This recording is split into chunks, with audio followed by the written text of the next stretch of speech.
give a round of applause to Tim McConnell.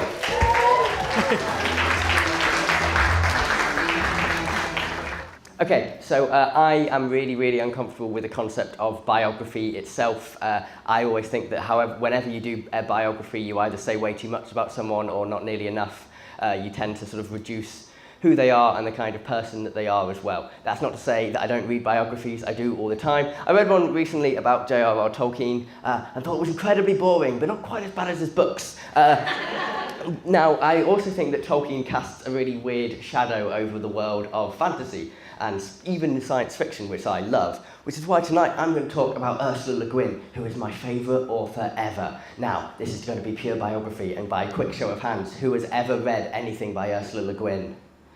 Oh, we've got a few in, fantastic. You know what, in this audience, that doesn't shock me. Ursula Le Guin came from a dynasty of anthropologists. It's not something you get to say very often. Her parents were Theodore and Karl Kroeber. Theodore Kroeber wrote Issue in Two Worlds, which is generally one of the best early pieces of anthropology you can possibly find. Pretty much with anthropology, if it's written before the 80s, it's super racist. But their anthropology is less so. They really understand the power of language and understand the potential for language to totally reshape the world and for a reshaping world to change how language works. And you can see these influences all through the way Ursula Le Guin writes fiction. And she was writing fiction from a child when she was even younger than this. She actually published her first work when she was 11. Now, Ursula Le Guin is also somehow inseparable from her politics. She was an anarchist, a feminist, an environmental activist, and continued to be one when she died just like a month ago. I was due to give this talk last month, but I was too sad. Ursula Le Guin, and I'm now going to try and pitch a couple of Ursula Le Guin books to you. If you want to read any of them, please do. Now, The Word for World is Forest is my favourite Ursula Le Guin book. It's short, it's extremely polemical. It's all about how the invention of language completely destroys a natural habitat. It was butchered to create the film Avatar, which is a lot more racist even than 90s anthropology was.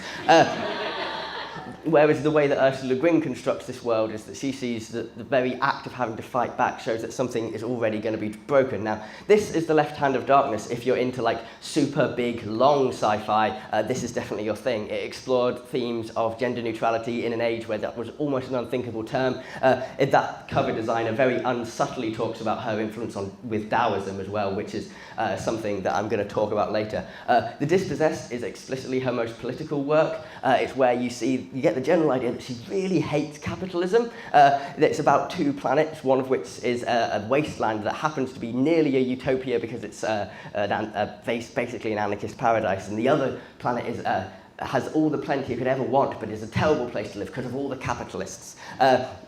Also, she wrote fantasy. Now, her fantasy is generally geared younger, but that doesn't mean that I don't think you should read it. In fact, I think you probably should, because a lot of the linguistics in it is fantastic. And you can tell that there's a deep history of anthropological linguistics in everything that she writes. Now, Ursula Le Guin has written so much and has collaborated with so many artists that there's some stuff that even I haven't read by Ursula Le Guin, and this is one of them.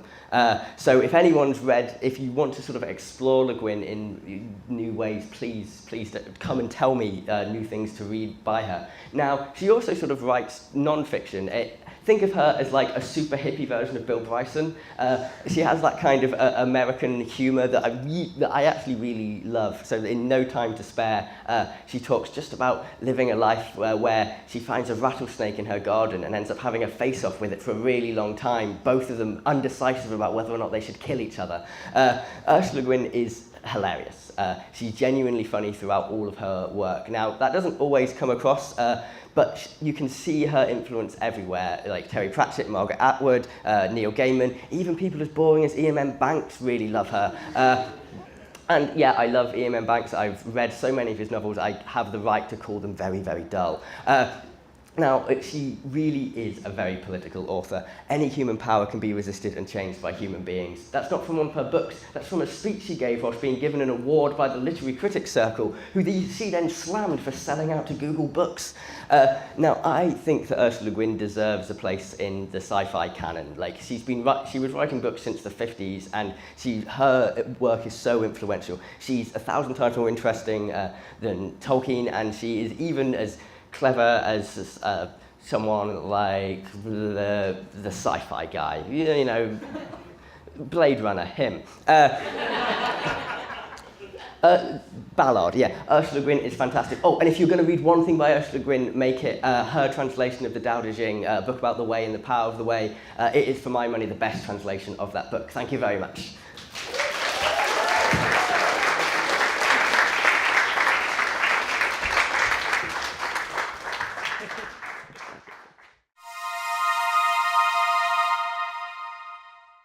Thanks for watching. If you enjoyed this video, you can see others on the Bettakultcha YouTube channel. Subscribe now and you'll be notified when new ones are uploaded.